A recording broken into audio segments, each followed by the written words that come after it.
Vamos à lista dos convocados pelo Didier Deschamps.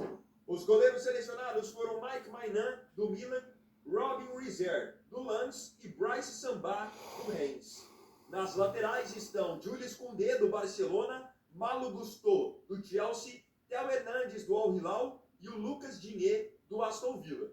Os zagueiros são Lucas Hernandes, do PSG, Ibrahima Konaté, do Liverpool, William Saliba, do Arsenal, Dayot Upamecano, do Bayern de Munique e Maxence Lacroix, do Crystal Palace.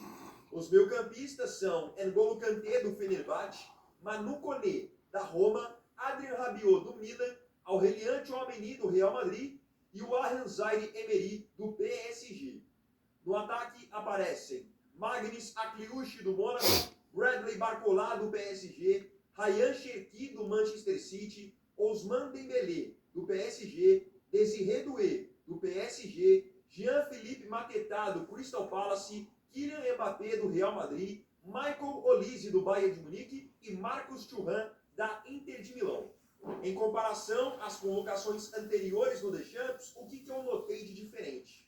Que, por exemplo, para o sistema defensivo, ao invés de levar apenas 4 zagueiros, ele está levando 5 para a Copa do Mundo, com o Lacroix sendo esse 5º zagueiro. Uma coisa que alguns de vocês podem estranhar é o fato de, na lista, constarem apenas 5 meio-campistas. Porque com certeza alguém vai comentar: poxa, Vini, você fala tanto do fato de o Brasil provavelmente convocar apenas 5 nomes? Olha aí, a França também convocando apenas 5. Mas aí que tá. Pegando aqui nos atacantes, o Cherki é meia e o Olise também é meia. Então, na lista constam 5 jogadores de meio campo, mas na prática são 7, porque o Cherki e o Olise entram como jogadores de meio campo também. É uma lista muito completa. Podem ver que a França tem bons jogadores em todas as posições. Tem uma defesa bem definida, tem laterais que de fato são laterais, eles têm um bom meio campo com jogadores de características diferentes, tem jogador de mais poder de marcação, jogador que sai mais. No ataque eles têm também muitos recursos, jogadores bons pela direita, bons pela esquerda, jogadores que podem jogar muito bem centralizados, tem jogador de mais presença física, tem jogador de mais habilidade. Então eu percebo que o Deschamps está preparado para todos os cenários. Outra coisa que eu pude perceber por essa lista é que o Deschamps mesclou muito bem jogadores mais experientes com jogadores mais jovens. E quando eu digo experientes, não é experiência necessariamente de idade, mas sim de Copa do Mundo. É importante você mesclar um time com jogadores que já foram para a Copa com jogadores que ainda não foram. Porque quando você chega na Copa do Mundo, mesmo que você seja um bom jogador, é uma pressão, é um impacto diferente. Então na França eu acho que eles estão fazendo muito bem essa junção. O Theo Hernandes já esteve na última Copa, o Lucas Hernandes já esteve até na de 18, quando a França foi campeã. Mbappé já é meio que velha guarda, se tratando de Copa do Mundo. N'Golo Kanté, a mesma coisa. Então esses caras que vão, de certa forma, puxar o bonde para os jogadores que agora terão suas primeiras experiências, como o Cherki, Olise, o Barcola, será mais ou menos assim. E é interessante a gente ver nascerem novas lideranças pelo lado da França, porque a França não tem mais lideranças de outrora, como, por exemplo, o Varane, como o Lloris, como o Griezmann, como o Giroud. Esses caras já não estão mais servindo a seleção. Qual o time ideal da França? Com base nesses jogadores, qual pode ser o time ideal da França para a Copa do Mundo? Olhem só que timaço que o Deschamps pode mandar a campo. Ele pode ter o Maignan no gol, que tem sido titular também nas últimas partidas. Na lateral direita, voltando de lesão, provavelmente ele terá o Jules Koundé, do Barcelona, ao longo da Copa do Mundo, com uma dupla de zaga muito boa, muito forte, formada por Saliba e Upamecano.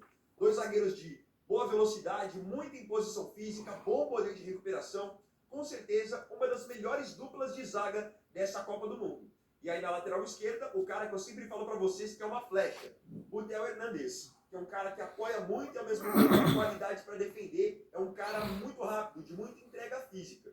No meu campo, pelo menos na teoria, eles jogam com 2 jogadores, mas na prática vocês vão ver que não é exatamente assim. Mas eles podem ter na Copa do Mundo uma dupla formada por Tchouaméni e Rabiot. Daqui, o que é mais assegurado em titularidade é o Rabiot, que muitos subestimam, vão dizer que é um jogador que vai destoar em termos de nome nesse time, mas o Rabiot é o cara que por muitas vezes faz o trabalho sujo. ajuda na saída de bola, é o cara que vai marcar, é o cara que vai, de certa forma, sumir para que Mbappé possa aparecer, para que Dembélé possa aparecer. É assim basicamente que funciona. Então acredito que na Copa teremos Rabiot ao lado do Tchouaméni ou Rabiot ao lado do Koné. Porque em vários momentos ao longo desse ciclo, a dupla utilizada pelo Deschamps foi exatamente essa. Rabiot e Koné. Como armador desse time, provavelmente teremos na Copa o Michael Olise. Inclusive, no amistoso contra o Brasil, o Deschamps já tinha treinado a seleção da França para jogar dessa maneira, com o Olise jogando muito mais por dentro como um 10 do que aberto pela direita, como ele costuma jogar no Bayern de Munique. E ele jogando como meia, ele rende muito também. Jogou assim por várias vezes na época de Crystal Palace. Então ele pode acabar sendo 10. Pela direita, o Ousmane Dembélé, que é um cara muito versátil, até pela ambidestria, pode jogar tanto na direita quanto na esquerda.